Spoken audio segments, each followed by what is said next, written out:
नमस्कार।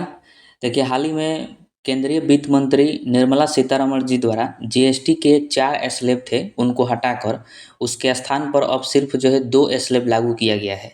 आइए उनके बारे में जानते हैं कि कौन-सी चीज़ें जो है महँगी हो सकती है और कौन-सी चीज़ें सस्ती हो सकती है, तथा एग्ज़ाम के पॉइंट ऑफ व्यू से क्या-क्या इम्पोर्टेंट है, उन सभी चीज़ों को आज के इस वीडियो में हम लोग समझते हैं। बहुत ही नया है और बहुत ही छोटा वीडियो होने वाला है, तो चलिए वीडियो को शुरू करते हैं।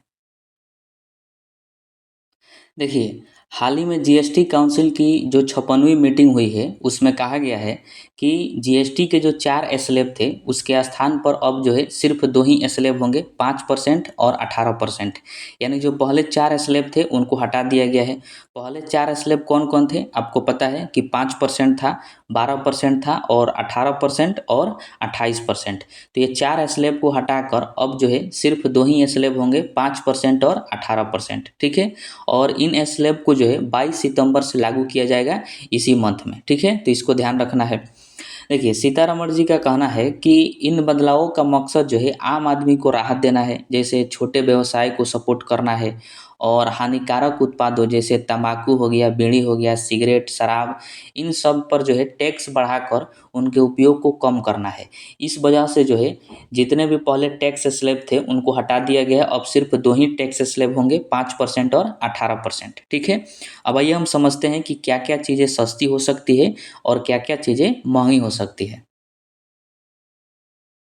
तो देखिए, रोज़मर्रा के सामान जो हैं, जैसे कि साबुन हो गया, शैम्पू हो गया, टूथपेस्ट, घी, मक्खन, नूडल्स, नमकीन, बर्तन, नैपकिन्स, डायपर्स, सिलाई मशीन, इन सब पर जो है अब 5% टैक्स लगेगा, यानी 5% जीएसटी हो गया है।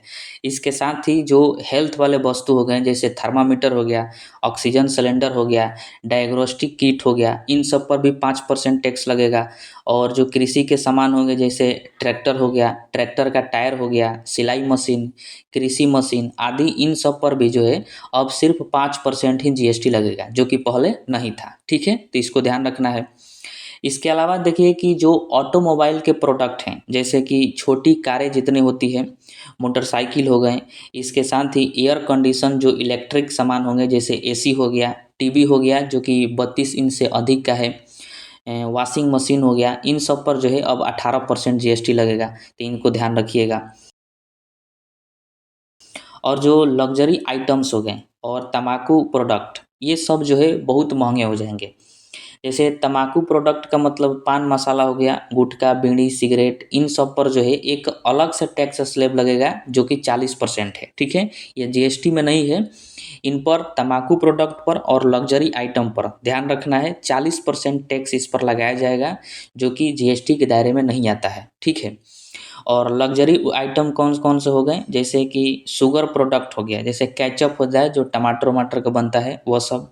ठंडा हो गया, कोल्ड ड्रिंक्स जैसे थम्स अप हो गया, स्टिंग हो गया और स्प्राइट हो गया, सोडा, इन सब पर भी 40% का टैक्स लगाया जाएगा। और जो 350 सीसी से ज़्यादा की इंजन वाली जो मोटरसाइकिल होती है, उस पर भी 40% टैक्स है। लग्ज़री कारें, रिवॉल्वर हो गया, पिस्तौल हो गया, इन सब पर एक अलग से एक विशेष टैक्स स्लैब बनाया गया है जो कि 40% है, वो इन सब पर लगने वाला है, ठीक है?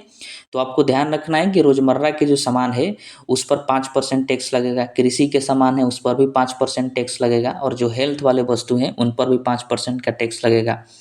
उसके बाद जो ऑटोमोबाइल से इलेक्ट्रॉनिक सामान है उस पर 18% जीएसटी है और जो लग्ज़री उत्पाद हैं और तम्बाकू जो प्रोडक्ट है उन पर अलग से लगाया गया है, 40% टैक्स लगेगा। हालाँकि ये 40% वाला टैक्स जो है अभी लागू नहीं हुआ है, बाद में ये लागू हो जाएगा, ठीक है? और सबसे खुशी की बात यह है कि अब जो है शिक्षा पर कोई भी टैक्स नहीं है, यानी 0% टैक्स है शिक्षा पर और शिक्षा से संबंधित जो भी सामानें हैं, वस्तुएँ हैं, उन सब पर। जैसे कि जो मैप होता है, जैसे वर्ल्ड मैप हो गया, इंडियन मैप हो गया, वो सब मँगाते हैं, तो अब उस पर जो है 0% टैक्स लगेगा, जो कि पहले शिक्षा पर जो है 12% या फिर 18% शिक्षा वाले वस्तुओं पर टैक्स लगता था, अब जो है 0% हो गया है। जैसे मैप हो गया, चार्ट हो गया, कोई ग्लोब मँगाते हैं, तो उस पर भी 0% टैक्स है। पेंसिल, कलम, इन सब पर।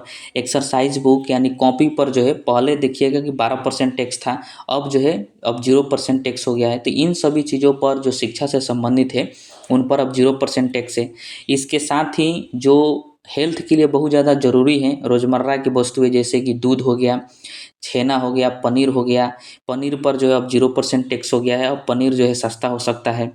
रोटी, चपाती, पराठा, इन सब पर अब 0% टैक्स लगेगा। ठीक है, तो इसको ध्यान रखना है। और सबसे अच्छा है कि जो हेल्थ इंश्योरेंस होता था उस पर जो है पहले बहुत ज़्यादा टैक्स था, अब जो है उस पर 0% टैक्स कर दिया गया। यानी जो बीमा किया जाता है हेल्थ का बीमा, तो अब जो है सस्ता हो गया हेल्थ का बीमा कराना, क्योंकि अब उस पर 0% जीएसटी लगेगा। ठीक है, तो इन बातों को ध्यान रखिएगा।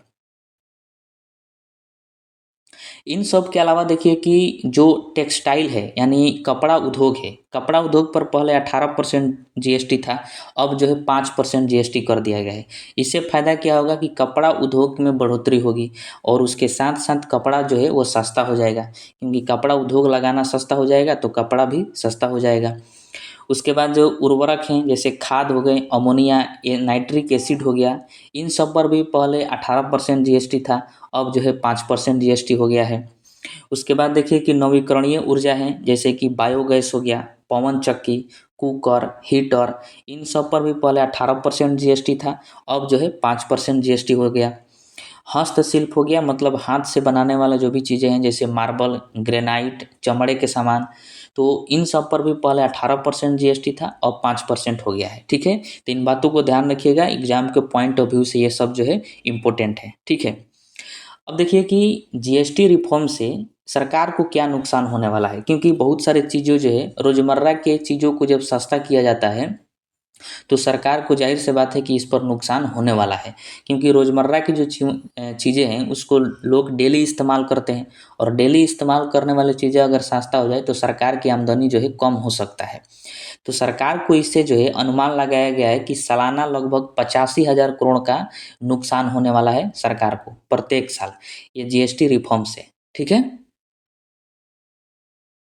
अब आइए हम जीएसटी के बारे में जान लेते हैं, जो कि एग्जाम में पूछा जाता है, बहुत ज़्यादा इंपॉर्टेंट है, ध्यान रखना है।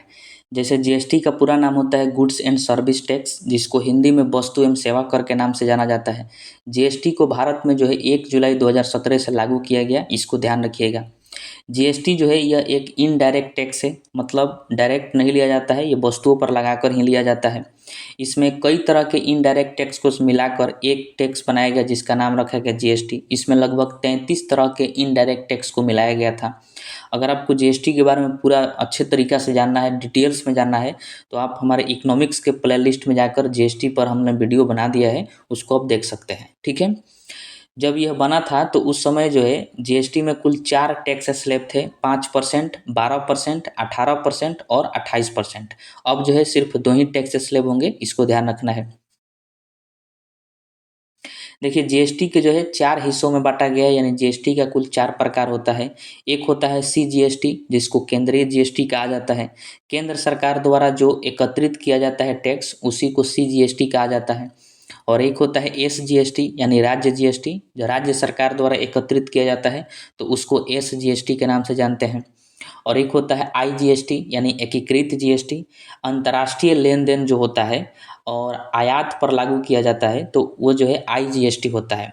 आईजीएसटी जो है केंद्र सरकार और राज्य सरकार ये दोनों जो है आपस में बाँट लेते हैं, तो इसको ध्यान रखिएगा। और चौथा होता है यूटीजीएसटी। यूटीजीएसटी जो है ये केंद्र शासित प्रदेशों द्वारा एकत्रित किया जाता है, तो इसको जो है यूनियन टेरिटरी जीएसटी के नाम से जाना जाता है। ठीक है? तो देखिए भारत में जो जीएसटी का सुझाव है वो किस समिति द्वारा दिया गया था, तो विजय केलकर समिति द्वारा दिया गया था। वेरी वेरी इंपॉर्टेंट है। और भारत का जीएसटी किस मॉडल पर आधारित है, तो कनाडा के मॉडल पर आधारित है। मतलब जैसे कनाडा देश में जीएसटी है वैसा ही भारत में भी जीएसटी है। जीएसटी बिल का प्रारूप सबसे पहले किसने प्रस्तुत किया था, तो असीम दास गुप्ता समिति द्वारा प्रस्तुत किया गया था जीएसटी बिल का प्रारूप। जीएसटी दिवस कब मनाया जाता है, तो 1 जुलाई को मनाया जाता है। किसके द्वारा मनाया जाता है, तो केंद्रीय उत्पाद एवं सीमा शुल्क बोर्ड द्वारा मनाया जाता है। ठीक है, विश्व में सबसे पहले जीएसटी किस देश में लागू हुआ था, तो 1954 में फ्रांस में लागू किया गया था। वेरी वेरी इंपॉर्टेंट है, कई बार एग्जाम में पूछा गया है कि विश्व में सबसे पहले जीएसटी किस देश में लागू हुआ था, तो फ्रांस में 1954 में। भारत में सबसे पहले किस राज्य में लागू हुआ, तो असम राज्य में लागू हुआ। और दूसरे नंबर पर तो बिहार में लागू हुआ। और सबसे अंतिम में किस राज्य में लागू हुआ, तो जम्मू एंड कश्मीर में लागू हुआ। ठीक है, देखिए, जीएसटी को लागू करने के लिए 122वां संविधान संशोधन विधेयक लाया गया था 2017 में, जो कि राज्यसभा में 3 अगस्त 2016 को पास किया गया इस विधेयक को, और लोकसभा में 8 अगस्त 2016 को पास किया गया, और फिर उसके बाद राष्ट्रपति द्वारा जो है साइन मोहर इस पर 8 सितंबर 2016 को लगा था। ठीक है, तो वेरी वेरी इंपॉर्टेंट है, यहाँ पर ध्यान रखना है कि जीएसटी को जो है 122वां संविधान संशोधन विधेयक द्वारा लाया गया था। राज्यसभा में ये 3 अगस्त 2016 को पास हुआ, लोकसभा में 8 अगस्त 2016 को पास हुआ, और राष्ट्रपति द्वारा जो है 8 सितंबर 2016 को इसको साइन मोहर करके पास किया गया। ठीक है, उसके बाद से जो है यह विधेयक 101वां संविधान संशोधन अधिनियम बन गया। ठीक है, तो अगर विधेयक पूछे तो 122वां संविधान संशोधन विधेयक के द्वारा लाया गया था, और अधिनियम पूछे तो 101वां संविधान संशोधन अधिनियम था। ठीक है, और इसी के साथ जो है 1 जुलाई 2017 को पूरे भारत में जीएसटी को लागू कर दिया गया। ठीक है, अब देखिए जीएसटी में जो भी निर्णय लेना होता है कि कितना टैक्स स्लैब होगा, क्या होगा, कैसे होगा, तो इसके लिए जो है एक जीएसटी परिषद होता है। ठीक है, तो जीएसटी परिषद का गठन जो है 12 सितंबर 2016 को किया गया था। वेरी वेरी इंपॉर्टेंट है, ध्यान रखना है आपको कि जीएसटी परिषद का गठन कब किया गया था, तो 12 सितंबर 2016 को। जीएसटी परिषद में कुल कितने सदस्य होते हैं, तो 33 सदस्य होते हैं। जीएसटी परिषद के अध्यक्ष कौन होता है, तो केंद्रीय वित्त मंत्री होते हैं। वर्तमान में अध्यक्ष पूछा जाए तो निर्मला सीतारमण जी है, क्योंकि वही वर्तमान में वित्त मंत्री हैं, तो जीएसटी परिषद के अध्यक्ष हो जाएंगे। ठीक है।